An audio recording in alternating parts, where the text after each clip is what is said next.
The article suggests that 500 tons of food purchased by the United States to the tune of about $800,000 months ago, that are nutritional biscuits designed to stop children from starving, have been in a warehouse in Dubai for months and months and months. Senator Rubio has testified about that both here and in the House, that he would make sure that food purchased to keep kids from starving would not be allowed to spoil. The article suggests that this food is on the verge of spoliation and that the U.S. has not distributed it, but is instead planning to incinerate it. Let me ask a question that just is a values question, a kind of level set, and I'll start with Mr. Arrigo, and I would just like to go across.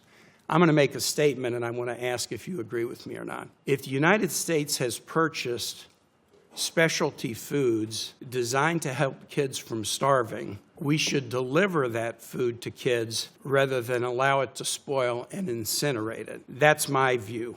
Do you agree with me or not, Mr. Arrigo? Senator, as a private citizen, this is something I've just heard of today, and I haven't been briefed on this situation. I really don't know exactly the depth of what you're saying.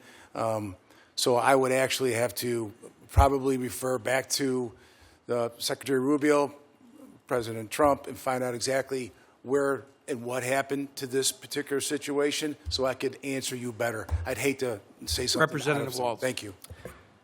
Senator, we should always be good stewards of the taxpayer dollars. And if it's been purchased, then I don't disagree it should be delivered. However, if you look at situations, and I think there's just more to dig into there, and I'm unaware, it's the first time hearing of it, but if you, for example, in Sudan, they have real distribution problems. You know, in Gaza, there's real distribution problems. So there could be a lot of starving kids in Sudan. Absolutely. Yeah. Absolutely. Mr. Reddy, how about you? What do you think?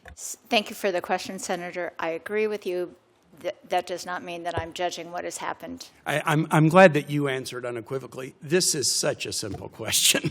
It's such a simple question. If the U.S. has purchased food and it's to be used for the eradication of starvation among children, we should give it to children and not incinerate it. I mean, it is such a simple question. I just asked you to test your values, and I'll just go back to you, Representative Waltz, as I close. In your testimony, you asked, is our money being well spent when you talked about the United Nations? The need to be great stewards. Allowing this food to sit in a warehouse and then burn it rather than let kids eat it and survive, I know what my constituents would think about that.